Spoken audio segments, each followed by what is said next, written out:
I read a whopping 2 books in the month of June, so let's go ahead and talk about them. The first book that I read was Again the Magic by Lisa Kleypas. This is like a fan favorite, Lisa Kleypas fan favorite historical romance, and I also really loved it. I mean, I think you can guess from the name, but this book is really about kind of finding the magic again after like a loss or after a tragedy. We actually have 2 love stories in this book, 2 sisters. This is technically a prequel to her Wallflower series, which I haven't read yet, and I thought both of these stories were just so beautiful. One I would say I liked probably a little bit more. The one that you kind of think is going to be the only love story, I really like that, but I did love the addition of the second one as well. I'm really excited to read more Lisa Kleypas. I read a decent amount of her books, but I kind of want to read every single book she's ever published, which I know it's a lot of books, but that is one of my goals this summer, is to read more books by her. The second book that I read in June was Writers and Lovers by Lily King. This is actually a reread. I read this book in 2020 when it came out, or shortly after it came out. This was one of my favorite books that year, actually. This is just a book that I feel incredibly seen by. Again, like I said, one of my favorite books, but I don't really ever recommend it because it is kind of like reading my soul. The first time I read it, I was like sobbing the whole time. This didn't happen the second time. I still really enjoyed it. It's a very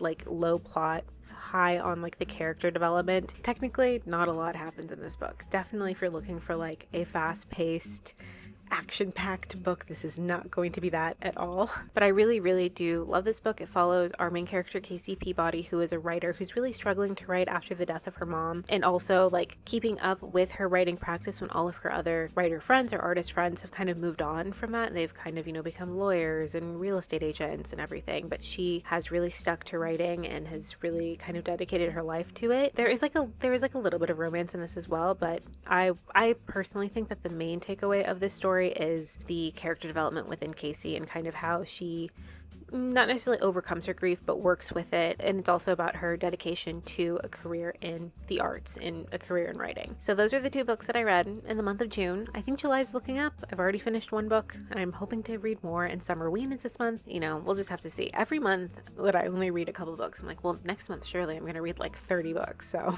I don't think that's going to happen, but crazier things have happened.